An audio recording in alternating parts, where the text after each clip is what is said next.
চলতি মাসের শুরুর দিকে পাকতে শুরু করে বোরো ধান। ধান কাটতেও শুরু করেন কৃষক। ইতোমধ্যে প্রায় 40 ভাগের বেশি ধান কাটা হয়েছে।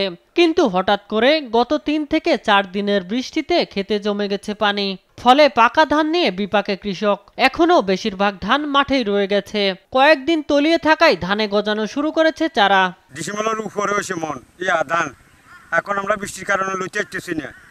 বৃষ্টি বন্ধ না হলে তো ধান লইতে পারতেন না। একটা বদিলে 800 900 টাকা 1000 টাকা চলে। যা গাড়ি বাড়িতে নিয়েছিলাম এখন শুকাইতে পারতেছি না টানা বৃষ্টির কারণে। বুঝছেন, আমাদের ধানের অবস্থা খুব খারাপ। আমরা কৃষকেরা এখন একটা দুশ্চিন্তার মধ্যে আছি। আমরা পানির লেগে ধান কাটতে পারি না। এখন ওই খানিকান ধরা যায়, আবার খানিকান বৃষ্টি হয়, এই কারণে ধান এখন পানির ভিতরে লয়ে যাইতে আছে। এছাড়া করণীয় আর কিছু নাই। বৃষ্টিতে পাকা ধান ঘরে তুলতে কৃষকরা বিপাকে পড়েছেন স্বীকার করে জেলার কৃষি কর্মকর্তা বলেন, মাঠ পর্যায়ে কৃষি অফিসাররা বৃষ্টি পরবর্তী ধান ঘরে তুলে ফেলার পরামর্শ দিচ্ছেন। সাময়িক একটা এখন বিপর্যয় বলা যায় যে বৃষ্টির কারণে কৃষক কাটতেছেন না। কৃষককে বিশেষ করে যেহেতু বৃষ্টিপাতের সম্ভাবনা সামনেও আছে, 80% কাটলে যাতে দ্রুত গতিতে কেটে বাসায় নিয়ে আসে।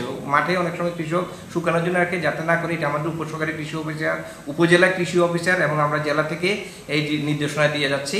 জেলা কৃষি সম্প্রসারণ অধিদপ্তরের তথ্য মতে জেলার 9টি উপজেলায় এবছরের বোরো ধান চাষের লক্ষ্যমাত্রা ধরা হয়েছিল 1,650,000 হেক্টর, যার উৎপাদন লক্ষ্যমাত্রা ধরা হয় 4,75,582 মেট্রিক টন।